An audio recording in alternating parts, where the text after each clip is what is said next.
السلام عليكم ورحمة الله وبركاته.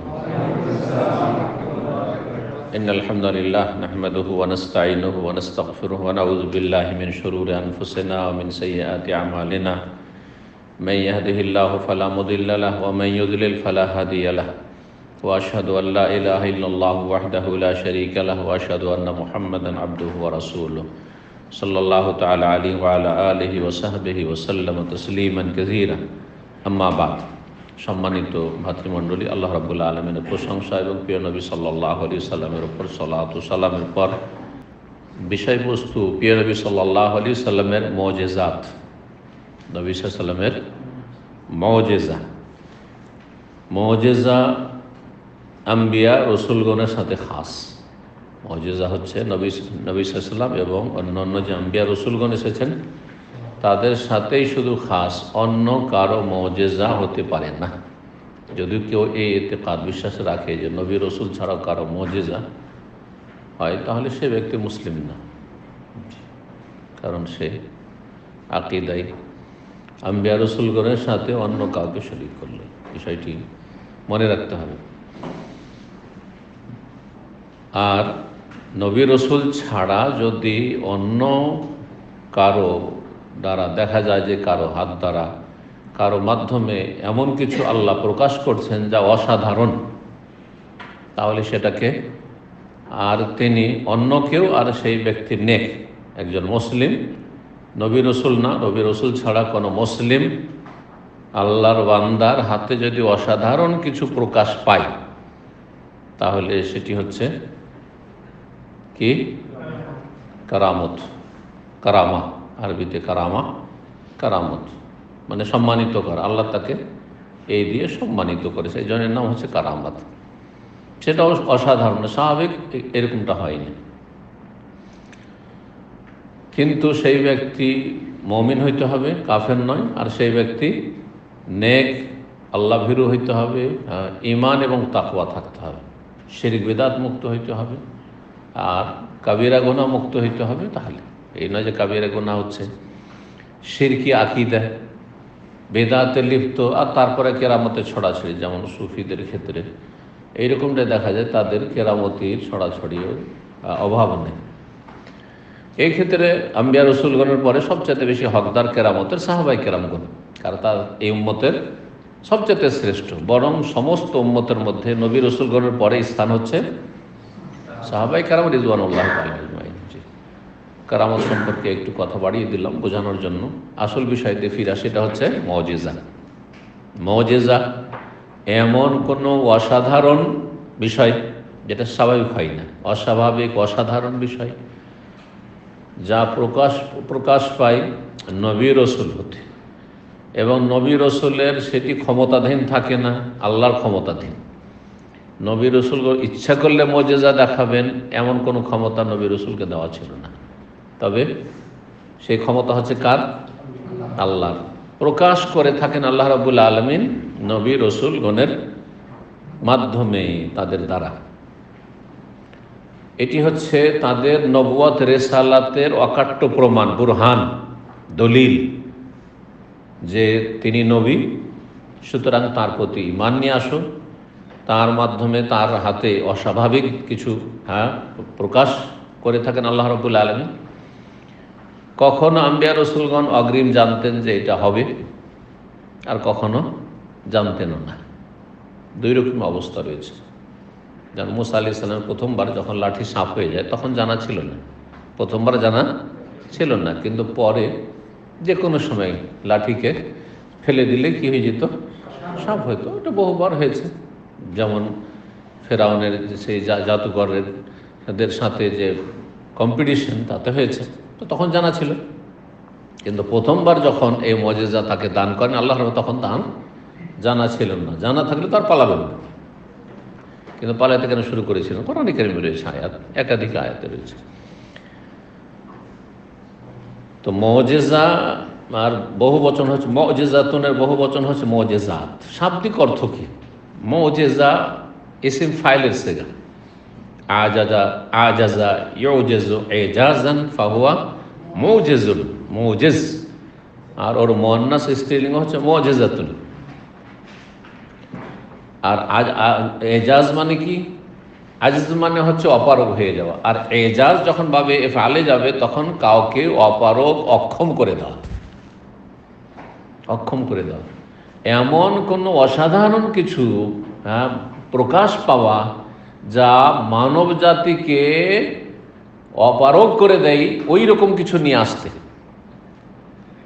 নবী রসুলগণের মাধ্যমে আল্লাহ এমন কিছু প্রকাশ করেন যেটা নবী রসুল ছাড়া অন্য কেউ করতে সক্ষম না, অক্ষম, অপারগ।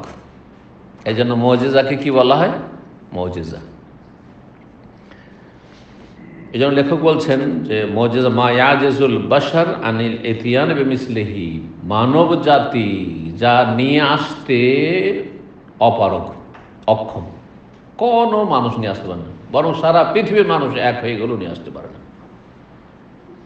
একজন নবী যা দেখিয়েছেন সাধারণ একটি মুজিজা, সারা দুনিয়া মিলে দেখিয়ে দিব এরকম একটা কিছু, তা পারবে না।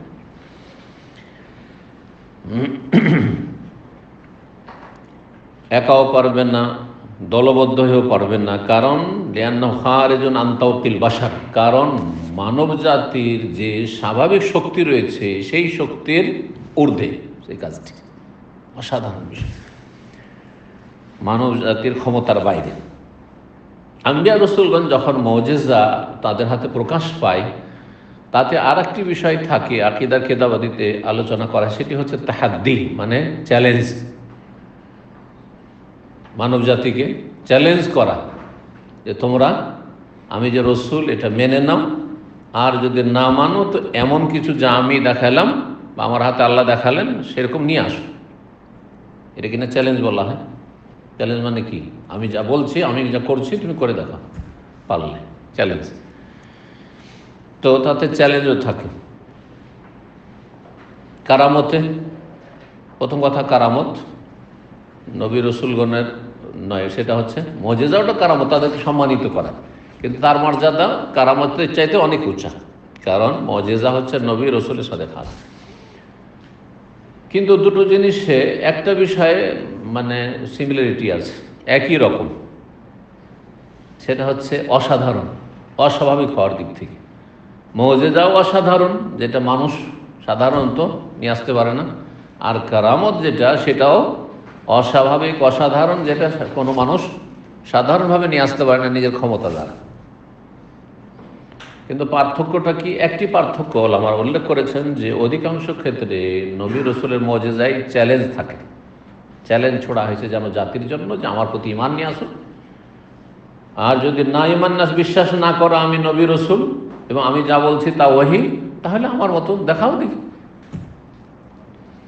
কারামতের ক্ষেত্রে চ্যালেঞ্জ থাকে না, অর্থাৎ নবী ছাড়া অন্য কেউ, আল্লাহর ওলি যারা নেক বান্দা, সৎ বান্দা, তো তাদের থেকে যা প্রকাশ পায় সেই ক্ষেত্রে চ্যালেঞ্জ উদ্দেশ্য না, যে আমি বলি এর চ্যালেঞ্জ, কিসের চ্যালেঞ্জ? প্রথম কথা, সাধারণ ওলি প্রত্যেক মুমিন ওলি, আল্লাহ ওয়ালিউল্লাযিনা আমানু, আল্লাহু ওয়ালিউল মুমিনিন, হ্যাঁ। তো ইন আউলিয়াহু ইল্লাল মুত্তাকুন, আল্লাহ ভীরুরা হচ্ছে আল্লাহর ওলি। আল্লাহ ইন্না আউলিয়া আল্লাহ লা খাউফুন আলাইহিম ওয়া লা হুম ইয়াহজানুন আল্লাযিনা আমানু ওয়া কানু ইয়াত্তাকুন, মুমিন এবং মুত্তাকি যারা, তারাই হচ্ছে আল্লাহর ওলি। সাধারণ মুসলিম মুমিন আল্লাহর বন্ধু, কারণ কাফের হচ্ছে আল্লাহর শত্রু, সুতরাং মুমিন মুসলিম হচ্ছে আল্লাহর বন্ধু, আল্লাহর ওলি। আর খাস ওলি, খাস বন্ধু, যত নেক আমল বেশি তত বেশি খাস, তত বেশি খাস। তো ওলির ক্ষেত্রে এই দুটো স্তর রয়েছে, আম ওলি যে কোনো মুসলিম, আর খাস ওলি, বিশিষ্ট ওলি, যে যত বেশি ঈমান আমলে এগিয়ে, তাকওয়ায় এগিয়ে, সে তত বেশি আল্লাহর বন্ধু, আল্লাহর ওলি। মুজিজা শব্দটি কি কোরআনে কারিমে এসেছে? নবী সাল্লাল্লাহু আলাইহি ওয়াসাল্লামের মুজিজার কথা কি, মুজিজা শব্দ এটি কি এসেছে, অথবা অন্য অন্য আম্বিয়া রসুলগণের মুজিজার কথা, মুসা আলাইহিস সালামের মুজিজার কথা আল্লাহ কোরআনে উল্লেখ করেছেন। 9টি মুজিজার কথা আল্লাহ উল্লেখ করেছেন মুসা আলাইহিস সালামের। ওয়ালাকাদ আতাইনা মুসা 9 আয়াতিন বাইয়িনাত, সূরা ইসরা, সূরা বনী ইসরা রয়েছে। নিঃসন্দেহে মুসা আলাইহিস সালামকে 9 আয়াত, 9টি নিদর্শন দিয়েছিলাম। 9টি দলিল প্রমাণ দিয়েছিলাম, আয়াত, নিদর্শন, আলামত, দলিল, সৃষ্টিগত আয়াত। কোরআনে কারিমে আয়াত হচ্ছে শরীয়তগত, বিধানগত আয়াত, আদেশ নিষেধ। আর আল্লাহ রাব্বুল পক্ষ থেকে যা কিছু সৃষ্টিগতভাবে হয় সেটা হচ্ছে আয়াতে কওনিয়া, সৃষ্টিগত নিদর্শন। নিদর্শন আয়াত কি? আয়াত মানে হচ্ছে আলামত। আলামত মানে চিহ্ন, লক্ষণ। কিসের? যেটা বলা হচ্ছে বা যেটা করা হচ্ছে সেটার আলামত। দলিল হচ্ছে আলামত, যে তিনি যে নবী, এর লক্ষণ, এর নিদর্শন, এর আলামত হচ্ছে যে এই যে মুজিজা। তো কোরআনের ভাষায় কিন্তু মুজিজা শব্দটি কোথাও ব্যবহার হয়নি, অথচ মুজিজার কথা এসেছে। তো কোরআনে কোন শব্দটি এসেছে? বলছে ইন্নামাল ওয়ারিদুল লাফজুল আয়া। মুজিজাকে কোরআনের ভাষায় কি বলা হয়েছে? আয়াতুন বলা হচ্ছে।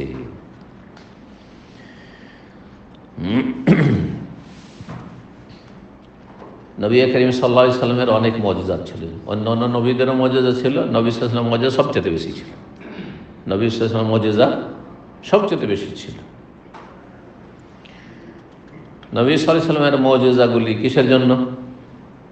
নবী সাল্লাল্লাহু আলাইহি ওয়াসাল্লামের সত্যায়ন করার জন্য, যে মুহাম্মদ সাল্লাল্লাহু আলাইহি ওয়াসাল্লাম যে সত্য নবী, এর প্রমাণ হচ্ছে, দলিল হচ্ছে এই মুজিজাগুলি। অসাধারণ কিছু তিনি বা তার হাতে যে প্রকাশ পাচ্ছে, এগুলো হচ্ছে দলিল যে তিনি সত্য নবী, রাসূল। তোমরা ঈমান নিয়ে আসো। আর যদি ঈমান না নিয়ে আসো, তাহলে তোমাদেরকে চ্যালেঞ্জ ছোড়া হচ্ছে যে তোমরা এরকম করে দেখাও। তা পারে নাই কোনো কাফের। নবী সাল্লাল্লাহু আলাইহি ওয়াসাল্লাম মুজিজার সংখ্যা কত ছিল এই নিয়ে বিভিন্ন মত আছে, কিন্তু গবেষক আইম্মায়ে কেরামগণ, ওলামায়ে কেরামগণ এই নিয়ে আলোচনা করে 1000-এর ওপরে পৌঁছিয়েছেন। 10, 20, 100 নয়, নবী সাল্লাল্লাহু আলাইহি ওয়াসাল্লাম মুজিজা 1000-এর অধিক ছিল। তার কিছু এখানে আমরা আলোচনা করব। আজকে কয়েকটি মুজিজা আলোচনা করি। সবচেয়ে বড় মুজিজা এবং সর্বপ্রথম মুজিজা প্রিয় নবী সাল্লাল্লাহু আলাইহি সাল্লামের কি হতে পারে, আপনাদের এতদিনের ইসলামের নলেজ যে ভিত্তিতে বলবেন কি? আল কোরআন। মাশাআল্লাহ, জানা আছে কোরআনে কারীম। 1 নম্বর মুজিজা হচ্ছে আল কোরআনুল কারীম। অন্য অন্য নবীদের ওপর যে আসমানি বা রাসূলদের ওপর যে আসমানি কিতাব, সেগুলো কিন্তু মুজিজা নাই তাদের। সে কিতাবগুলি বিকৃত হয়ে গেছে। তাওরাত, ইনজিল, জবুর এগুলো বিকৃত হয়ে গেছে। তারপরে তাওরাত, ইনজিল, জবুরের কোনো হাফেজ ছিল না। কোরআন কারীমের পৃথিবীতে লক্ষ লক্ষ হাফেজ আছে। শব্দের হাফেজ আছে, শুধু হাফেজ, যা আমাদের ভাষায়, অনারবদের ভাষায়। আর তফসিরের হাফেজ আছে, বড় বড় এমন আলেম আছে যে কোরআনে আর যে কোনো আয়াতের তফসির জিজ্ঞাসা করেন, সাথে সাথে তফসির করে দেবে, তাই না? তাহলে হাফেজ, কোরআন হাফেজ হচ্ছে 2 রকমের। এক হচ্ছে শব্দের হাফেজ, শুধু হাফেজ, সিম্পল। আর এক হচ্ছে শব্দের সাথে তফসিরের, তরজমা তফসিরের হাফেজ। এর চেয়ে বড় আরো হাফেজ আর একটা ধাপ এগিয়ে বলতে পারেন, যেই ব্যক্তি কোরআনে কারীমের পুরোপুরি বাস্তবায়নের ক্ষেত্রে, যদি আম্বিয়া রাসূলগণ ছাড়া কেউ পূর্ণ না, কিন্তু কোরআনে কারীমের ওপর যথাযথ আমলের চেষ্টা করে, যারা যা আছে আদেশ নিষেধ পুরোপুরি পালনের চেষ্টা করে, সে হচ্ছে আসল হাফেজ, হেফাজতকারী। কোরআনের বিধানের সংরক্ষণ করলে, হেফাজত করলে। আর এই উদ্দেশ্যে আল্লাহ কোরআন নাযিল, শুধু মুখস্থ করার জন্য আল্লাহ কোরআন নাযিল করেননি। আর শুধু আলেম হবেন আর যে কোন আয়াতের তাফসীর করে দিবেন, এটা দিয়ে নাজাত পাওয়া যাবে না। কিন্তু কিসে নাজাত পাওয়া যাবে? ঈমান এবং নেক আমল দিয়ে। ইল্লাল্লাযীনা আমানু ওয়া আমিলুস সালিহাত, তাই না? আর আমালুস সালিহাত হচ্ছে কোরআনের সত্যিকার অর্থে হেফাজত করা, যে হেফাজত জনসাধারণ করতে পারে, অশিক্ষিত লোক করতে পারে। কোরআনের হাফেজও না, মাত্র 2, 4, 10টা 20টা সূরা মুখস্থ আছে, হয় ছোট। অর্থ তফসিরও বেশি করতে পারবেন না আপনি, কিন্তু কোরআনের আদেশ নিষেধ সম্পর্কে জানা আছে এতটা, যেটা ফরজ আপনার জন্য, ফরজ আইন, কি করতে হবে কি করতে হবে না, হালাল জানা আছে, হারাম জানা আছে, ফরজ ওয়াজিব জানা আছে, নিষিদ্ধ কথা কাজ জানা আছে, আর তারপর আমল করছেন। তো আপনি কোরআনের হেফাজতকারী না? কোরআন আপনি হেফাজত করছেন, কোরআনের আদেশ নিষেধের হেফাজত করছেন, এতেই নাজাত রয়েছে। এটা হচ্ছে মূল আসল কোরআনের হেফাজত। কোরআনে কারীম আল্লাহ রাব্বুল আলামিনের পক্ষ থেকে প্রিয় নবী সাল্লাল্লাহু আলাইহি সাল্লামের মুজিজা। কারণ এই কোরআন হচ্ছে কালামুল্লাহ, আল্লাহর বাণী, যা তিনি ওহী করেছেন, এবং সেটি হচ্ছে প্রিয় নবী সাল্লাল্লাহু আলাইহি সাল্লামের রিসালাতের, নবুয়াতের সত্যায়নকারী। কোরআনে কারীম কোন দিক থেকে মুজিজা, মানে অসাধারণ, অস্বাভাবিক। মুজিজা মানে অসাধারণ, অস্বাভাবিক, স্বাভাবিক নয়। মানে এই রকমের বাক্য, এই রকমের অর্থপূর্ণ, অলঙ্কারপূর্ণ, এই রকমের কথা মানব জাতি পেশ করতে পারে না। এটাই তো মুজিজা। কোন দিক থেকে সেটা? শুধু শব্দের দিক থেকে, না শুধু অর্থের দিক থেকে, না অলঙ্কারের দিক থেকে, বালাগাত আর ফাসাহাতের দিক থেকে, সব দিক থেকে। তাই লেখক বলছেন লিআন্নাল কোরআনুল কারীম মুজিজুন, কোরআন কারীম হচ্ছে মুজিজা বিহুরুফিহি, শব্দের ক্ষেত্রে, অক্ষরের ক্ষেত্রে, ও কালিমাতিহি, শব্দের ক্ষেত্রে, ও তারাকিবিহি, তার যে বিন্যাস, গঠন, বাক্যের ক্ষেত্রে, ও মাআনিহি, আর অর্থের ক্ষেত্রে, তাফসীরের ক্ষেত্রে, এবং ও আখবারিল গায়ুব আল্লাতী ওয়ারাদাত ফীহি, অদৃশ্যের গায়েবের সংবাদের ক্ষেত্রে। কোরআনে কারীমে অতীতের বহু গায়েব, অদৃশ্যের কথা যা মানব জাতি জানতো না, জানানো হয়েছে না হয়নি? ভবিষ্যতে মেলা কিছু ঘটবে যা এখনো ঘটেনি, সে সম্পর্কে কোরআনে জানানো হয়েছে না হয়নি? কোরআনে ইয়াজুজ মাজুজের কথা নেই? এখন এসছে। হ্যাঁ, বড় কিয়ামতের আলামতের একটি দাব্বাতুল, একটি জন্তু, হ্যাঁ, তোকাল্লিমুহ, মানুষের সাথে কথা বলবে, সেটা কোরআন আছে না? হ্যাঁ, ভবিষ্যৎবাণী। ভবিষ্যৎবাণীও গায়েব, যা এখন আমাদের চোখের আড়ালে রয়েছে। আর অতীতে বহু ঘটনা ঘটেছে যেগুলি মানব জাতি জানতেই পারতো না যদি কোরআনে কারীমে তা বয়ান না করা হইতো। যেমন আসহাবে কাহফের গুহাবাসীর ঘটনা, মুসা আর খেজর আলাইহিস সালামের ঘটনা, আছে না সূরা কাহফে? তারপরে আদম আলাইহিস সালামের সৃষ্টির সূচনা, জানতেন না যে আমরা কোথা থেকে এসেছি। কালকে নাস্তিক কাফের বলতো যে আমরা সব কি ছিলাম? হ্যাঁ, বানর ছিলাম। আর বানর থাকতে থাকতে ধীরে ধীরে ধীরে ধীরে লেজ ছোট হতে লেগেছে, ছোট হতে হতে বা দুর্বল হতে লেগে তারপরে খসে পড়ে গেছে। আর খসে পড়ার পরে তারপরে তো ধীরে ধীরে বিভিন্ন স্তর পার করার পরে বানর থেকে হনুমান হয়েছে, হনুমান থেকে শিম্পাঞ্জি হয়েছে, শিম্পাঞ্জি হয়তো তারপরে তখন মানুষ হয়েছে। আউযুবিল্লাহ মিনাশ শাইতানির রাজিম। তারা বানর, পশু চরিত্রের, সেই জন্য এসব চিন্তা, চেতনা নিয়ে এসছে, ডারউইনের থিওরি নিয়ে এসছে। না হলে এর কোনো প্রমাণ নেই, বরং সায়েন্সও এগুলি সমর্থন করে না। তাহলে তো এমন কিছু জন্তু পাওয়া যেত যেগুলো এখনো রাস্তাতে, পথে আছে, এখনো মানুষও হইতে পারেনি আর বানরও নেই, মাঝামাঝি এরকম পাওয়া যেত না? নাই কেন? হয় বানর বানর হয়ে আছে আর মানুষ মানুষের মতো হয়ে আছে, ঠিক না? জি, এই জন্য যারা মানুষের মতো মানুষ, তারা বিশ্বাস করে, মুশরিক হইল, কাফের হইলেও বিশ্বাস করে, ওই ডারউইনের থিওরি বিশ্বাস করে না যে আমরা ভালো মানুষ, আমরা আদমি, আদম থেকে পয়দা হয়েছি।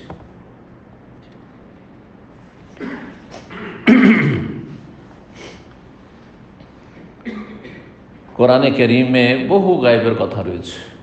নূহ আলাইহিস সালামের ঘটনা, নূহ আলাইহিস সালামের সেই জাহাজের ঘটনা, সেই যুগে এত বড় বিশাল জাহাজ, আর কয়েক তলা জাহাজ, চিন্তা করো তো দেখি।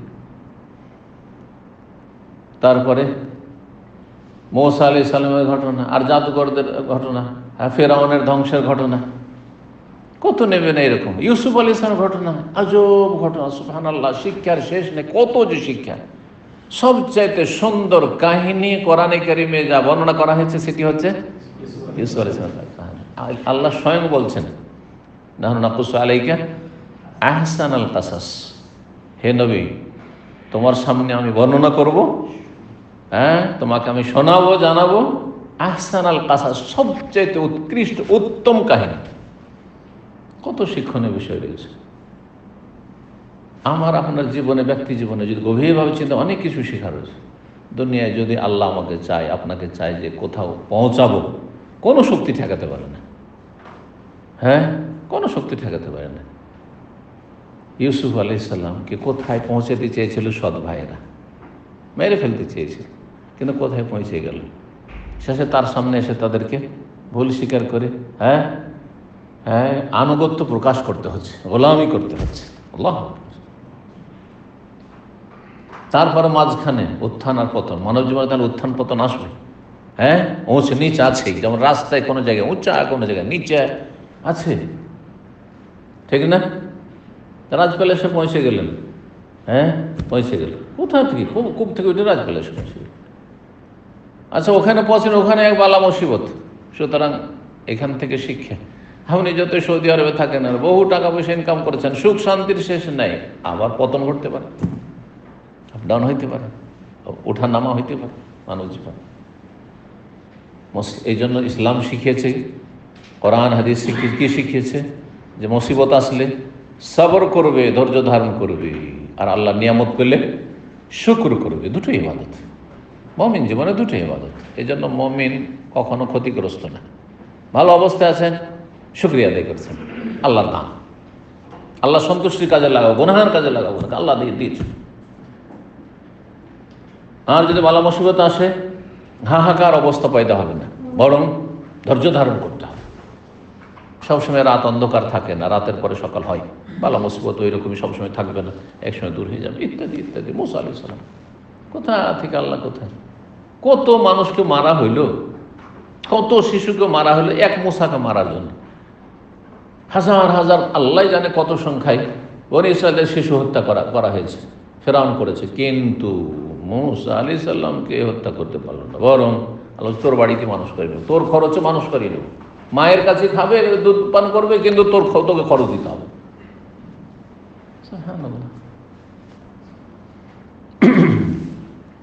তো এই সমস্ত দিক থেকে, তারপরে ভাষাগত দিক থেকে যেটা বললাম, তার মধ্যে চলে আসছে বালাগাত, অলঙ্কার। এত অলঙ্কারপূর্ণ বাক্য আপনি কোরআন পড়লে বুঝতে পারবেন। পাশাপাশি দেবেন, কোরআন পড়েন, হাদিস পড়েন, যদি কিছুটা আরবির জ্ঞান থাকে তো এমনি বুঝতে পারবেন যে এটা কোরআন আয়াত, এটা হাদিস। এই হাদিস সম্পর্কে বলবেন না, যারা ভালো আলেম মোটামুটি অন্তত হাফেজ যদি নাও হয় তবুও বুঝতে পারবেন বাক্যগুলো শুনলে যে এটা হাদিস, এটা আয়াত না। একটা অশিক্ষিত মানুষ হয়তো তার মাতৃভাষা আরবি, সে পার্থক্য নাও করতে পারে, কারণ সে ভাষার অলঙ্কার বোঝে না। অথচ নবী সাল্লাল্লাহু আলাইহি ওয়াসাল্লামের ভাষাও বড়ই অলঙ্কারপূর্ণ, তাকে ফাসাহাত এবং বালাগাত দেওয়া হয়েছে। তারপর অন্যদের ভাষা, অন্য আরবি ভাষার সাথে কোরআনের ভাষা মেলান তো দেখি কত পার্থক্য, তাই না? সব দিক থেকে, বিধিবিধানের দিক থেকে কোরআনে কারিমে যেই সংখ্যক বিধিবিধান পেশ করা হয়েছে, সুবহানাল্লাহ, সব দিক থেকে কোরআনে কারিম মুজিজা। কোরআনে কারিম যখন নাজিল হল, তখন মক্কার কাফিররা বিভিন্ন রকম বিরূপ মন্তব্য করেছে। হ্যাঁ, কেউ বলেছে যে নবী কি শায়ের, কবি। ঠিক আছে, কবি যদি হয় তাহলে কাব্য রচনায় তো তোমরা সবচেয়ে বেশি বিখ্যাত। এখন সেই যুগে আরবরা সবচেয়ে বেশি পারদর্শী ছিল কাব্য রচনায়, তাহলে এইরকম কোরআনের আয়াত নিয়ে এসো, তোমরাও গঠন করো। আল্লাহ রাব্বুল আলামিন বিভিন্ন স্তরে তাদেরকে চ্যালেঞ্জ করেছেন। সূরা বাকারাতে রয়েছে, ওয়াইন কুনতুম ফি রাইবিন মিম্মা নাযালনা, তোমরা যদি সন্দেহ করো, ফি রাইবিন, সন্দেহে থাকো কিসে, মিম্মা নাযালনা, যা আমি নাযিল করেছি কোরআনে কারীম সম্পর্কে, যেটি আল্লাহর নয়, আলা আবদেন, আমার বান্দা, বান্দা বলতে এখানে মুহাম্মদ সাল্লাল্লাহু আলাইহি ওয়াসাল্লাম, আমার বান্দার কাছে, ফাতু বিসূরাতিন মিসলি, একটি সূরা নিয়ে আসো। সূরা বাকারাতে একটি সূরা নিয়ে আসার চ্যালেঞ্জ করা হয়েছে। ওয়াদু শুহাদা, একা না পারো তো আরো সমর্থক নিয়ে আসো, মেনদুন, আল্লাহকে বাদ দিয়ে, ইন কুনতুম সাদিকিন ফাইন লাম তাফআলু, যদি করতে না পারো, ওয়ালান তাফআলু, কখনো পারবে না। আল্লাহ বলে দিয়েছেন পারবেই না। একটা সূরা নিয়ে আসো, তুমি একটা সূরা, মানে বড় সূরা দরকার নেই, সূরা ইখলাসের সমান নিয়ে আসো, সূরা কাউসারের সমান নিয়ে আসো, সূরা আসরের সমান নিয়ে আসো, পারবে না তোমরা। আল্লাহ বলছেন ফাইন লাম তাফআলু ওয়ালান তাফআলু ফাত্তাকুন নার, যখন পারবে না এই চ্যালেঞ্জের মোকাবেলা করতে, তাহলে জাহান্নামের আগুন থেকে বাঁচো, চেষ্টা করো, ঈমান নিয়ে আসো। ঈমান ছাড়া জাহান্নামের আগুন থেকে বাঁচতে পারবে না। তারপরে আল্লাহ আর এক আয়াতে বলছেন, কুল হে নবী বলে, লাইন ইজতামাতিল ইনসু ওয়াল জিন্নু, সমস্ত মানুষ আর জিন যদি এক হয়ে যায়, কিসের জন্য, আলা ইয়াতু বিমিসলি হাযাল কোরআন, এইরকম একটি কোরআন নিয়ে আসার জন্য। তাহলে গোটা কোরআন নিয়ে আসারও চ্যালেঞ্জ করা হয়েছে, একটি সূরা নিয়ে আসার চ্যালেঞ্জ করা হয়েছে। গোটা সূরা, একটা সূরা না পারবে তো আয়াত নিয়ে এসো, তারপরে 10টি সূরার কথা বলা হয়েছে। বিভিন্ন আয়াতে এইভাবে আল্লাহ চ্যালেঞ্জ করেছেন, সমস্ত মানুষ আর জিন যদি একত্রিত হয়ে যায় আলা এই উদ্দেশ্যে আইয়াতু মিসলি হাদাল কোরআন, এরকম কোরআন নিয়ে আসার জন্য, লা ইয়াতুনা বিমিসলিহি, নিয়ে আসতে পারবে না। এরকম কোরআনের মতো একটি কিতাব পুস্তক রচনা করবে আর কোরআনের মতোই সব দিক থেকে হবে, গুণ বৈশিষ্ট্যের দিক থেকে পারবে না। ওয়ালাউ কানা বাযুহুম লিবাযিন যাহিরা। আর একটি আয়াত আল্লাহ বলছেন, কুল ফাতু, হে নবী বলে দাও তাদেরকে, কাফেরদের, ফাতু বি আশরি সুওয়ারি মিসলি মুফতারিয়াত, 10টি সূরা নিয়ে আসো যদি পারো তো। তাহলে এই আয়াতগুলোর সামনে রাখলে আল্লাহ রাব্বুল চ্যালেঞ্জ করেছেন একটি সূরা নিয়ে আসার, 10টি সূরা নিয়ে আসার, আর চ্যালেঞ্জ করেছেন গোটা এরকমের একটি কিতাব নিয়ে আসো যেমন কোরআনে কারীম রয়েছে। পারেনি তারা নিয়ে আসতে, বরং তারা স্বীকার করেছে এটি মানুষের কথা। তাদের বড় বড় কবিরা স্বীকার করেছে লাইসা হাযা মিন কালামিল বাশার, এটি মানুষের কথা নয়। তো এই প্রথম ছিল এই মুজিজা।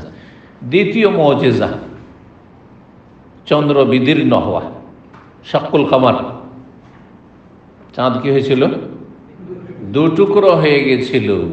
নবী সাল্লাল্লাহু আলাইহি সাল্লামকে মক্কার কাফেররা চ্যালেঞ্জ করেছে। এই মুসনাদে আহমদে, বুখারীতে, মুসলিম হাদিস রয়েছে, বুখারী মুসলিমে, আন্না আহলা মক্কা তাসালু রাসূলুল্লাহ সাল্লাল্লাহু আলাইহি ওয়াসাল্লাম, মক্কার লোকেরা বলে যে তুমি যে নবী, এর প্রমাণ কি? তুমি যে আল্লাহর নবী, এর দলিল প্রমাণ পেশ করো দেখি, মুজিজা, যেমন আগের নবী রাসূলদের মুজিজা ছিল, দেখাও দেখি। তো বরং তারা বলেছিল যে ক্ষমতা আছে, তুমি যদি সত্যি নবী হও তো দেখো, এই চাঁদকে দুটুকরো করে দেখো। ফারাহমুল কামারা শিক্কাইনি, চাঁদকে দুটুকরো করে সাফার দুই দিকে, একটা পাহাড়ের দুই দিকে, একদিকে এক টুকরো অর্ধেক, আর একদিকে অর্ধেক। আর মক্কার লোকেরা তখন মিথ্যা অপবাদ দিল যে আমাদের চোখে জাদু করে দিয়েছে, কারণ চোখের জাদু তো আছে, এটা তো জানেন, আমরা ছোটকালে দেখেছি জাদু, দেখেন নাই? মাটির গুলি তৈরি করে, হ্যাঁ, অনেক লোককে রসগোল্লা খাইয়েছে, আমি খাইনি আলহামদুলিল্লাহ, কিন্তু অনেকে আমার চোখের সামনে সবকে রসগোল্লা খাওয়াচ্ছে, গ্রামের সব ছেলেদেরকে। তো দেখেছি আমি আপনার এই যে ম্যাচেস যেগুলো, দেশলাই, সলাই কি বললেন ওগুলোকে, হ্যাঁ হ্যাঁ, দিয়া সলাই, তো এর প্যাকেট একবার দেখালো, সত্যি ওর কাঠি আছে, আর একবার দেখাচ্ছে তো বিড়ি দেখাচ্ছে, দেখেছে? মানুষ জবাই করা পর্যন্ত দেখেছেন এগুলো, হয়তো আপনার মানুষ জবাই করে দেখাচ্ছে। আসলে কি জবাই করেছে? যেই লোকগুলি ওখানে আছে দর্শক, তাদের চোখে কি করেছে? সেহের জাদু করেছে। এটা সেহরুল আইন। জি, দূরের লোকের মতো জাদু করতে পারেনি, তাই না? তো হতে পারে যে মক্কার লোক যারা ওখানে উপস্থিত তাদের চোখে মুহাম্মদ সাল্লাল্লাহু আলাইহি ওয়াসাল্লাম জাদু করেছে, এই কথাই তারা বলেছিল যে আমাদের জাদু করে সাহারানা মোহাম্মদ, আরে মোহাম্মদ আমাদেরকে জাদু লাগিয়ে দিয়েছে। নবী সাল্লাল্লাহু আলাইহি ওয়াসাল্লাম বললেন, যদি জাদুই করে থাকে তোমাদের উপর না করলাম, কিন্তু বাইরে যারা আছে তাদের উপর তো করা হয়নি। আচ্ছা ঠিক আছে, তোমাদের কাফেলা, হ্যাঁ, ব্যবসা বাণিজ্য করে ফিরে আসছে শাম দেশ থেকে, ওরা রাস্তায় আছে, হ্যাঁ, তো ওরা আসছে, ওদেরকে জিজ্ঞেস করা। এই কয়েকদিন মধ্যে ওরা এসে হাজির, তাদেরকে জিজ্ঞাসা করা হলো যে তোমরা অমুক রাতে দেখেছিলে যে চাঁদ দুটুকরো হয়ে দুই দিকে হয়ে গেছে, এরকম দেখেছিলে? যে হ্যাঁ, আমরা দেখেছি। এরপর অস্বীকার করার কোনো ক্ষমতা আছে? কিন্তু তারপরেও ঈমান নিয়ে আসেনি। যদি অন্তরে সততা থাকতো কাফেরের, তাহলে ঈমান নিয়ে আসতো না? কিন্তু আসল উদ্দেশ্য হচ্ছে বিরোধিতা করা। এই জন্য যাদের অন্তর বাঁকা, যতই দলিল দেন না কেন, আগে থেকে মন মগজে বসিয়ে নিয়েছে আমি মানবো না, যতই দলিল দেন না কেন। গোড়াকে আল্লাহ কখনো হেদায়েত করে না। অন্ধ, সম্মম, বকমন, অমিয়ন, জি, তাদের চোখও কাজ করে না, কানও কাজ করে না, হ্যাঁ, বাক শক্তিও কাজ করে। ফাহুম লা ইউমিনুন, বিশ্বাস করবে না, ঈমান নিয়ে আসবে। মুতঈম বলছেন রাদিয়াল্লাহু তাআলা, মুতঈম বিন আদি বা মুতঈম, ইনশাক্কাল কামার আলা আহদি রাসূলিল্লাহ সাল্লাল্লাহু আলাইহি ওয়াসাল্লাম, রাসূলুল্লাহ সাল্লাল্লাহু আলাইহি ওয়াসাল্লামের জামানায় চাঁদ দুই টুকরো হয়ে ফাসারা ফিরকাতাইন, দুই টুকরো হয়ে গেছিল, দুই ভাগে বিভক্ত। ফিরকাতুন আলা হাযাল জাবাল, ফিরকাতুন আলা হাযাল জাবাল, একটি টুকরো এক পাহাড়ের উপর, আর একটি আরেক পাহাড়ের উপর। ফাকাল, তখন তারা বলে সাহারানা মোহাম্মদ আমাদেরকে জাদু করে দিয়েছে সাল্লাল্লাহু আলাইহি ওয়াসাল্লাম।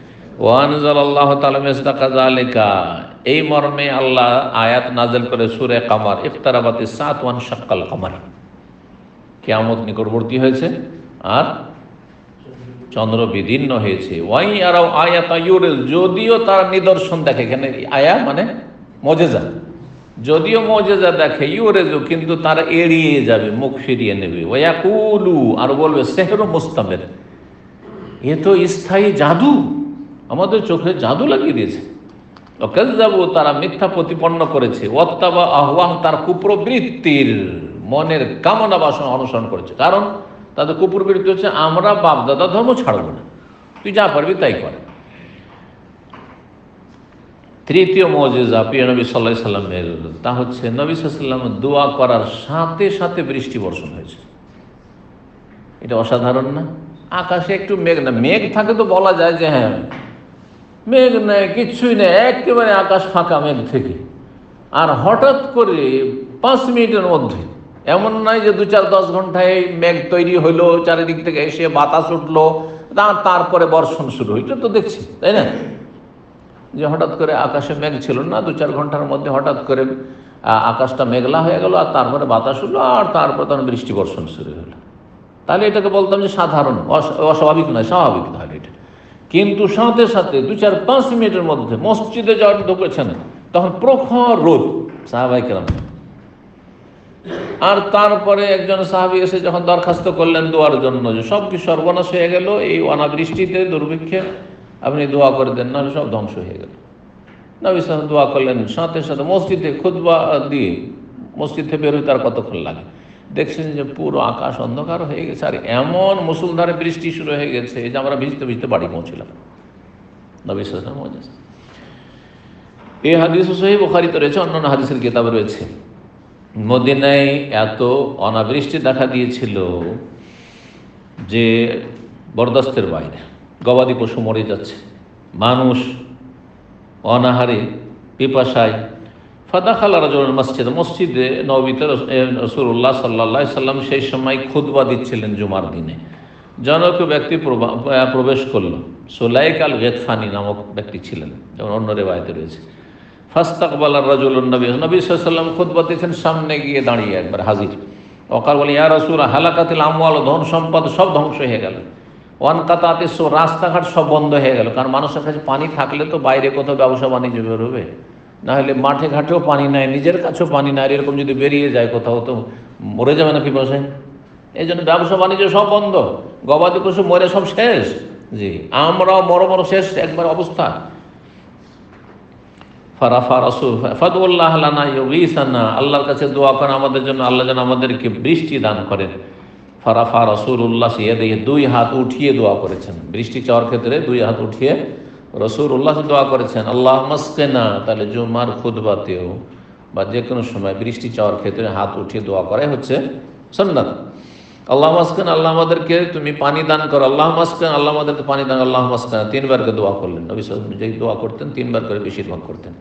কালা আনাস, আনাস বলেন, ওয়াল্লাহি মাফিস সামাই মিন সাহাবিন, আকাশে কোনো মেঘমালা ছিল না, ওয়ালা একটা টুকরাও পর্যন্ত ছিল না, একটা খণ্ডও ছিল না এর মেঘমালা, ওলা সে কিছুই ছিল না আকাশে, আকাশ ফাঁকা। ওমা বাইনা বাইনা সামিন বাইতুন ওয়ালা ইল্লা ফাতালাত মিন ওয়ারাহি সাহাব, আর এমন নয় যে বাড়ি ঘরে আড় হয়ে আছে, আর একটু বাড়ি ঘরের আড়ে বা পাহাড়ের আড়ে কিছু মেঘমালা আছে তারপরে উঠে এলে, এমনও কিছু ছিল না, কারণ ফাঁকা। সেলা পাহাড়, যে খন্দকের যে পাহাড়ে, খন্দক যেখানে বর্তমান রয়েছে, খন্দকের এলাকা নিশ্চয় দেখেছেন আপনারা, তো ওই পর্যন্ত সব ফাঁকা জায়গা ছিল। আর তারপরে হঠাৎ করে ফাতালাত মিন ওয়ারাহি সাহাবাতুন মিসলা তুরস, হঠাৎ করে ধনুকের মতো মেঘমালা আকাশে দেখা দিল, ধনুকের মতো। ফালামা তাওয়াসাত সামা, আর হঠাৎ করে তারপরেই আকাশের মাঝামাঝি মেঘমালা আসলো মাথার উপরে, আর ইনতাশার, তারপরে ছড়িয়ে গেল, আমতারা, তারপরে বৃষ্টি বর্ষণ শুরু হয়ে গেল। ওয়াল্লাহি, এমন বৃষ্টি শুরু হইল, মা রায়না শামসা সিত্তান, অন্যের বাইরে সাবতান, সাবতান বিষয় 1 সপ্তাহ, সাবতান, সাবত মানে শনিবার, আর 1 সপ্তাহকেও সাবত বলা হয়। 1 সপ্তাহ পর্যন্ত বা 6 দিন পর্যন্ত, ওই যে জুমার দিন শুরু হয়েছে আর বৃহস্পতিবার পর্যন্ত আবার জুমা চলে এসছে, এই 6-7 দিন আমরা আকাশ থেকে এত বর্ষণ যে আমরা আকাশের সূর্যের মুখ দেখিনি, সূর্য দেখতে পাওয়া যায় না। মা রায়না শামসা, সূর্য আমরা দেখিনি 1 সপ্তাহ পর্যন্ত। তারপরে ওই যেই দরজাতে এই লোকটি ঢুকেছে ওই দরজা দিয়ে ওই লোক অথবা অন্য কোনো লোক আবার এসে হাজির। আসার পরে দরখাস্ত করে, ইয়া রাসূলুল্লাহ হালাকাতুল আমওয়াল, ধন সম্পদ সব ডুবে ধ্বংস হয়ে গেল। তখন পানি ছাড়া ধ্বংস হয়ে যাচ্ছে শুকিয়ে, আর এখন ডুবে ধ্বংস। ওয়ানকাতাত, রাস্তা সব বন্ধ হয়ে গেল। তখন রাস্তা বন্ধ হয়ে গেছে, বাইরে কোথাও যেতে পারছেন না। তো মদিনায় তো কোন রকম এদিক সেদিক কোথাও কূপটুপ আছে, একটু পানি আছে, কিন্তু বাইরে গেলে তো মরুভূমিতে কোথাও পানি পাবো না, মরে যাবো। রাস্তাঘাটে জল বন্ধ, সফর করা সব বন্ধ। আর এখন রাস্তাঘাট এমন ডুবে বন্যা হয়ে গেছে যে ওয়ানকাতাত রাস্তা বন্ধ হয়ে গেছে 1 সপ্তাহের ভিতরে। কি পরিবর্তন! উদুল্লাহ ইউমসিকা, আল্লাহর কাছে দোয়া করুন আল্লাহ যাতে বৃষ্টি বন্ধ করে দেন। ফারাফা রাসূলুল্লাহ সাল্লাল্লাহু আলাইহি ওয়াসাল্লাম তারপরে সপ্তাহে দোয়া করছেন। কি দোয়া করছেন? বৃষ্টি বন্ধের দোয়া কি? আল্লাহুম্মা হাওয়ালাইনা ওয়ালা আলাইনা, আল্লাহ আমাদের চারপাশে বৃষ্টি দাও যেখানে প্রয়োজন, আমাদের উপরে মদিনায় বৃষ্টি দিও না। আল্লাহুম্মা লাকা ওয়াল জিবাল ওয়া মানাবিতিশ শাজার, এইভাবে দোয়া করেছেন নবী সাল্লাল্লাহু আলাইহি ওয়াসাল্লাম। এই দোয়া করার সাথে সাথে বৃষ্টি বন্ধ হলে তো একটু দেরি লাগবে, স্বাভাবিক বৃষ্টি বর্ষা না। যখন ঢুকেছেন ভিজতে ভিজতে নামাজ পড়ার জন্য, আর মসজিদে বেরোচ্ছেন, আনাস বলছেন ফানকাতাত, এমন বৃষ্টি বন্ধ হয়েছে খারাজনা নামশি ফিস শামসে, রোদে আমরা বাড়ি গেলাম হেঁটে, রোদে আমরা হেঁটে। এই হচ্ছে নবী সাল্লাল্লাহু আলাইহি ওয়াসাল্লামের মুজিজা। 4 নম্বর মুজিজা নবী সাল্লাল্লাহু আলাইহি ওয়াসাল্লামের। নবী সাল্লাল্লাহু আলাইহি ওয়াসাল্লাম একটা ছোট্ট বাটিতে, পাত্রে পানি আছে, আর সেই পানিতে হাত রেখেছেন এইভাবে। আর যেমনই হাত রেখেছেন প্রতিটি আঙ্গুলের জায়গা থেকে ফোয়ারার মতো পানি ছুটতে শুরু হয়েছে, পানি ছুটতে শুরু হয়েছে। ফোয়ারা তো দেখেছেন না কত বেগে পানি, ওই রকম পানি ছোটা শুরু হয়েছে, পানি বের হওয়া শুরু হয়েছে। এই হাদিস বুখারী মুসলিমে রয়েছে, হাদিস মুত্তাফাক আলাইহ। অন্যান্য হাদিসের কিতাবও রয়েছে, কিন্তু বুখারী মুসলিমে কথাই শুধু উল্লেখ করলাম। আনাস রাদিয়াল্লাহু তাআলা রাসূলের খাদেম বয়ান করছেন, রাআইতু রাসূলুল্লাহ সাল্লাল্লাহু আলাইহি ওয়াসাল্লাম, আমি রাসূলুল্লাহ সাল্লাল্লাহু আলাইহি ওয়াসাল্লামকে দেখলাম। জায়গাটি কোথায় ছিল? জাওরায়, মদিনাতে। এটা বাইরে ওর নাম, কোনো সফরের ঘটনা নাই। একটি হাদিসে জাওরা নামক স্থানে এই কথা উল্লেখ হয়েছে, বুখারীতে রয়েছে হাদিসটি। জাওরা নামক স্থানে, যেখানে ওসমান রাদিয়াল্লাহু তাআলা আনহুর জামানায় বাজার লাগতো, সেই জন্য বাজারে জুমার দিনে দ্বিতীয় আজানের ব্যবস্থা করা হয়েছে। যে প্রথম আজানটি, যেটা আগে, যেটা নবী সাল্লাল্লাহু আলাইহি জামানায় ছিল না, কিন্তু সেই জামানায় শুরু করা হয়েছিল এই জাওরার মার্কেটে। এই জাওরা নামক স্থানে নবী সাল্লাল্লাহু আলাইহি সাল্লাম ছিলেন, মদিনার ভিতরে কাছেই। আর সেখানে হানা সালাত, আসরের সময় হয়ে গেছে, আসরের সময় হয়ে গেছে। ওয়ালতামাসান নাসুল ওযু, লোকেরা ওযু করার জন্য আল ওযু মানে ওযুর পানি তলাশ করা শুরু করলো। আশেপাশে নেই পানি, তখন ওখানে জনবসতি ছিল না, বাড়িঘর ছিল না, ফাঁকা ছিল। ফালামে যদি পানি নেই, ওযু করতে হবে, আসরের সময় হয়ে গেছে, সালাত আদায় করতে হবে। ফাউতিয়া রাসূলুল্লাহ সাল্লাল্লাহু আলাইহি ওয়াসাল্লাম বিওয়াদু, রাসূলুল্লাহ সাল্লাল্লাহু আলাইহি ওয়াসাল্লামের কাছে একটা পাত্রে পানি নিয়ে আসা হলো। একজনের ওযু কোনো রকম হবে, একজনের, একেবারে জিরো থেকে। কখন একটা কথা শোনান, যে কোনো ক্ষেত্রে নবী সাল্লাল্লাহু আলাইহি ওয়াসাল্লামের যে মুজিজা হয়েছে খাবারের ক্ষেত্রে অর্থাৎ পানীয়র ক্ষেত্রে, একবারে জিরো থেকে হয়, অর্থাৎ কিছুই নেই এতে, খালি বোতল, আর এমনিতে হঠাৎ করে পানি বের হওয়া শুরু হয়ে গেল, এইরকম হয়নি। কোন একটা কিছু আছে, সামান্য কিছু। কেন এটা আল্লাহ করেছেন? আল্লাহ ইচ্ছা করলে তো এমনি খালি বোতল শুকনো, হ্যাঁ, আর সেখানে পানি ভর্তি করে দেবে, পারেন না আল্লাহ? কিন্তু করেননি, যাতে করে কেউ শিরকি আকীদায় লিপ্ত না হয়ে যায়। আল্লাহর কাজে আর নবী সাল্লাল্লাহু আলাইহি ওয়াসাল্লামের মাধ্যমে যে মুজিজা প্রকাশ পাচ্ছে তাতে পার্থক্য হয়ে যায়। যে আল্লাহ রাব্বুল আলামিন আদম থেকে ওজুদে নিয়ে আসতে পারেন। আদম বুঝেন, মানে জিরো থেকে, না থেকে হাল আতা আলাল ইনসান হিনুম মিনাদ দাহর লাম ইয়াকুন শাইআন মাযকুরা, মানুষের ওপর এমন একটা সময় ছিল না, প্রতিটি মানুষের, যেই সময় সে ছিলই না, আমার নামে কোনো মানুষই ছিল না, একদম জিরো থেকে আল্লাহ নিয়ে এসেছেন, ঠিক না? না ছিল? জন্মের আগে আপনাদের নামে কোনো মানুষ ছিল না? কেউ ছিল না। এই নবী রসুলগণ যদি এইভাবে দেখিয়ে দেন, তার মানে আল্লাহ যে কাজ করেছে তো নবীও করেছে। আকীদা দুর্বলতা তো বলতে পারে কিনা, আর শিরকি কুফরিতে লিপ্ত হইতে পারে, সেই জন্যই আল্লাহ এই হিকমতের জন্য এটা করেন নাই, অথচ আল্লাহ ইচ্ছা করলে করে দিতে পারতেন। দেখেন ঘটনায় বলছেন যে পানির প্রয়োজন ওযুর, অল্প পানি আছে, সামান্য একজন উজু করতে পারবে, এরকমটা নিয়ে আসা হলো। ফাওয়াদা রাসূলুল্লাহ দাহু ফি যালিকা আলিয়ানা, ওই পাত্রে নবী সাল্লাল্লাহু আলাইহি ওয়াসাল্লাম এইভাবে একটা বাটি হ্যাঁ আছে, তাতে এভাবে হাত রাখলেন পানিটাকে। ও আমার আন্নাস ইয়াতাওয়াদ্দাউ, আর জনগণকে বলে তোমরা এখন উজু করতে লাগবে, এখন এখান থেকে আমি রেখেছি উজু করো, ওখান থেকে সবাইকে বলছে উজু করো তোমরা। ফারাআইতুল মা, আনাস বলছেন আমি দেখলাম পানিকে ইয়ামবু মিন বাইনা আসাবি, তার আঙ্গুলগুলি থেকে পানির ফোয়ারা ছুটছে, পানি বেরোচ্ছে। ফাতাওয়াদ্দান নাস, জনগণ সব উজু করলো। হাত্তা তাওয়াদ্দু মিন ইনদি আখিরিম, সবগুলি শেষ ব্যক্তি উজু করলো, সবাই উজু করলো। কাতাদা বলছেন আনাসকে যে কাম কুনতুম, কতজন আপনারা ছিলেন সেই দিন? কালা জোহা সালাসো মিয়াতে রাজুল, প্রায় 300 মানুষ ছিল। 300 মানুষ, এক বাটি পানি যেটাতে একজন উজু করতে পারবে, হাত রয়েছে উজু করলো। 5 নম্বর মুজিজা, সেটা হুদায়বিয়ার সন্ধির সময় হয়েছিল। হুদায়বিয়া নামক স্থানে, হুদায়বিয়ার যখন সিরাতে আলোচনা করি, সিরাতে আলোচনা যখন হুদায়বিয়ার পর্ব আলোচনা করি তখন বলেছি হুদায়বিয়া জায়গাটি কোথায়? হ্যাঁ, মক্কার কাছে। জায়গাটির নতুন একটি নাম আছে। যখন জেদ্দার দিকে বেরিয়ে যাবেন, জেদ্দার পথে, জেদ্দা রোডে যখন বেরিয়ে যাবেন, একটি জায়গা আছে, সেই জায়গার প্রসিদ্ধ নামটি সোমাইসি। আর নিজের গাড়িতে গেছেন বা এলাকায় থেকেছেন জানেন।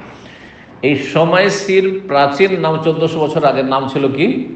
হুদায়বিয়া। ওই জায়গায় সোমাইসি আমি দেখেছি, সোমাইসি দিয়ে যখন যাতায়াত করার সময় আমি খেয়াল করেছি হুদায়বিয়ার লোকেশন দেওয়া আছে, মানে হুদায়বিয়ার নাম দিয়ে লোকেশন দেওয়া আছে, যাতে কেউ যদি হুদায়বিয়া এলাকা ভিজিট করতে চায় তাহলে সেখান দিয়ে যেতে পারবে অনাবাদ এরিয়া।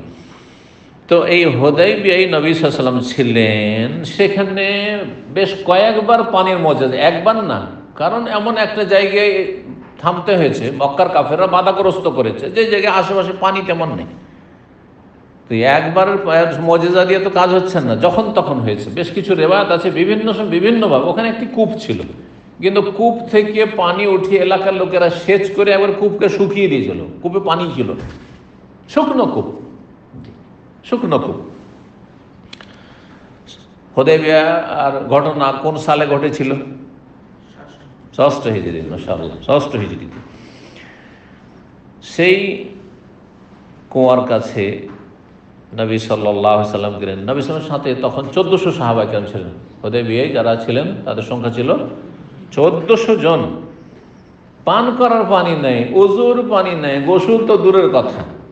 পিপাসা ওয়া খাফুল আতাশ, আশঙ্কা হলো যে পিপাসার তাড়ন নাই, আমরা মরে যাব, এই অবস্থা। রাসূলুল্লাহ সাল্লাল্লাহু আলাইহি ওয়াসাল্লামের কাছে এসে অভিযোগ করলেন সাহাবায়ে কেরাম, ইয়া রাসূলুল্লাহ, এখানে আমাদের থাকাটা তো মুশকিল, জান বাঁচবে না। নবী সাল্লাল্লাহু আলাইহি ওয়াসাল্লাম কূপটার কাছে গেলেন, ফাজালাস আলা হাফাতিল বীর, কূপের কিনারায় গিয়ে বসলেন আর বললেন যে সামান্য একটু পানি নিয়ে এসো। কোন রকম করে তলাশ করে নিয়ে এসো একটু পানি কোথা থেকে। এই কথাটি বলছিলাম যে নবী সাল্লাল্লাহু আলাইহি ওয়াসাল্লাম যদি নিজের ক্ষমতাতে করতেন তাহলে শুকনো কূপ থেকে, শুকনো কূপ একটু পানি নেই, কোনো পানি না, শুকিয়ে আছে, সেখান থেকে পানি বেরোতে শুরু হতো, না হয় নেই, যাও সামান্য কিছু পানি অন্তত নিয়ে আসো, যাতে করে আল্লাহর কাজে আর রসুলের কাজে পার্থক্য স্পষ্ট হয়। ফাতাবে মাইন, পানি নিয়ে ডাকলেন। ফাজিয়া বিহি, সামান্য একটু পানি নিয়ে আসা হলো। ফাতামাদমাদ, একটু কুলি করলেন, কুলি করে ওই কুলি করা পানি ফেলে দিলেন কোথায়? ওই কূপে ফেলে দিলেন। ওয়ামাজ্জা মা তামাদমাদা বিহি ফিল বীরি, কুলি করার পরে ওই সেই কূপে ফেলে দিলেন। ফামাহা ইল্লা লাহজাত, সামান্য মুহূর্ত, এই কয়েক মিনিট হয়েছে বা সেকেন্ড হয়েছে। ওয়াইদাল বীরু ফিহাল মা, পানি একবারে এমন ভাবে উঠতে শুরু হয়েছে কূপ থেকে, আর পানি মনে হচ্ছে ওপর দিকে চলে আসছে। ফাখাজু, লোকেরা পানি নিতে শুরু করলো। ইয়াসখর, নিজে পান করতে শুরু করলো। আর তার মালাউ আওয়ানি, যার কাছে পাত্র বর্তন যা কিছু আছে সব কিছু ভর্তি করতে শুরু করলো। জি, আর তারপরে সাথে বহন করার জন্য পানি ভরে, মশকও পানি ভরে নিল, যে সামনে কোথায় পানি পায় আর না পায়, যদি যেতে হয় এর জন্য পানি ভরে নিল। তাদের সংখ্যা কত ছিল? 1400 সাহাবায়ে কেরাম ছিলেন। এই সময় আল্লাহ নাযিল করেছেন লাকাদ রাদিয়াল্লাহু আনিল মুমিনিন, আল্লাহ ওই সব মুমিন মুসলিমদের উপর সন্তুষ্ট হয়ে রাজি হয়ে গেছে, সন্তুষ্ট হয়ে তাদেরকে পানির ব্যবস্থা দিয়েছে যেই সময় পিপাসার তাড়নায় মরে যাওয়ার আশঙ্কা ছিল। ইদিও ভাই ওনাকে তাহাতা শাজারা, যখন আপনার সাথে বায়াত করেছিলেন তারা বায়াতের রিজওয়ান সেই গাছের নিচে, ফাআলিমা মা ফি কুলুব, তাদের অন্তর অবস্থা আল্লাহ জানছিলেন। ফাআনজালা সাকিনাত আলাইহিম, তাদের উপর প্রশান্তি আল্লাহ নাযিল করেছেন। ওয়াসাম ফাতহান কারিবা, এবং তাদেরকে আসন্ন বিজয় দান করেছেন। এক বিজয় হচ্ছে হুদাইবিয়ার বিজয় সন্ধির মাধ্যমে, আর তারপরে বিজয় হচ্ছে মক্কা বিজয় 8ম হিজরিতে। এই 5টি মুজিজা আজকে বর্ণনা করলাম, আর বাকি ইনশাআল্লাহ তাআলা এই নবী সাল্লাল্লাহু আলাইহি মুজিজা সম্পর্কে কয়েকটি পর্ব চলবে, আর এর মাধ্যমে ইনশাআল্লাহ আমরা এই সিরাতুন নবীর পর্বগুলি শেষ করব। আল্লাহ তৌফিক দান করেন, আল্লাহ কবুল করেন, এবং আল্লাহ রাব্বুল আলামিন আমাদের জীবনের সার্বিক ক্ষেত্রে বরকত দান করেন। সমস্ত বালা মুসিবত থেকে আল্লাহ যেন হেফাজতে রাখেন। আল্লাহ রাব্বুল আলামিন আপনাদের সকলকে সুখে শান্তিতে রাখেন, দিন দুনিয়ার সার্বিক কল্যাণ দান করেন, জান্নাতুল ফিরদৌস নসিব করেন। সাল্লাল্লাহু আলাইহি ওয়া সাল্লাম আলা নবিয়িনা মুহাম্মদ ওয়া আলা আলিহি ওয়া সাহবিহি আজমাইন।